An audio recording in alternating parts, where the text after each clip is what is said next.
ஒரு நெஞ்சு பதப்பதைக்கிற ஒரு சம்பவம். பீகார்ல இருந்து ஒரு ஃபேமிலி வந்து வேலைக்கு வந்திருக்கு. அந்த ஃபேமிலிய அழகா என்ன சொல் அடிச்சு கொன்னு பொட்லங்கட்டி அந்த பெண்ணை கற்பழிச்சு ஒரு பச்சை குழந்தைய சுபத்துல அதாவது அடிச்சு பால் அடிக்கிற மாதிரி அடிச்சு கொண்டிருக்காங்க. இது வந்து முழுக்க முழுக்க போதையினால மட்டுமே அப்படிங்கிறது உறுதி செய்யப்பட்டிருக்கு. போதையினால எத்தனை குற்றங்கள் நடக்குது அப்படிங்கிறதுக்கு இதெல்லாம் சாட்சி. இவங்களுக்கு நீங்க வழக்கு போட்டு விசாரணை பண்ணி பிரியாணி வாங்கி கொடுத்து அப்புறம் அவங்கள கஸ்டடியில வச்சு தண்டனை வாங்கி தர போறீங்களா? கண்ட உடனே சுட்டுருங்களேன், தெரிஞ்சு போச்சுல இவங்க தான் பண்ணிட்டாங்கன்னு.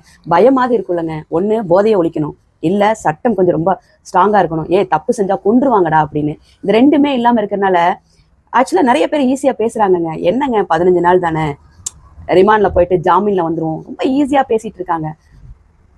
குற்றங்கள் அதிகரிச்சுட்டே போயிட்டு இருக்கு போதையினால மட்டுமே. கணக்கெடுப்பு எடுத்துக்கோங்க. 10 வருஷத்துக்கு ஒரு 15 வருஷத்துக்கு முன்னாடி இருந்த குற்றங்கள் எவ்வளவு, இன்னைக்கு போதையினால மட்டுமே எத்தனை குற்றங்கள் நடந்துட்டு இருக்கு.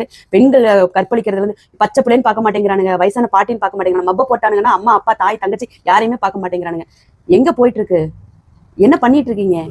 முதல்ல தண்ணி அடிக்கிறதே குத்தம் நினைச்சோம், இப்ப கஞ்சால தெரு தெருக்கு வித்துட்டு இருக்காங்க காலேஜ் பசங்க. அதனால என்ன சொல்றது, டோட்டலா அவங்க வந்து பிள்ளைங்க மாதிரியே இல்லைங்க. எல்லாமே ஒரு மாதிரி ஒரு மார்க்கமா இருக்காங்க. அவங்க பயமா இருக்கு தெருவுக்குள்ள தெரியறதுக்கு.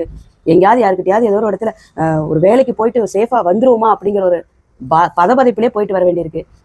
நாடு சுத்தமா நல்லா இல்ல.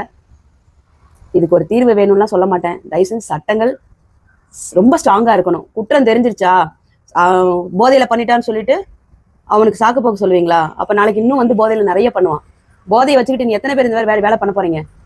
தயவு செஞ்சு இதுக்கான ரொம்ப இந்த 3 பேர் பண்ணிட்டாங்க, இந்த 4 பேர் பண்ணிட்டாங்க, அதுவும் இதெல்லாம் வந்து தாங்கக்கூடிய சக்தி இல்லைங்க. எப்படிங்க? பாவம் ஒரு குடும்பத்தை வச்சு பொழைக்கலான்னு வந்த 21ஆம் தேதி தான் வந்திருக்காங்க. 4 நாள் 5 நாள் உயிரே போயிடுச்சுன்னா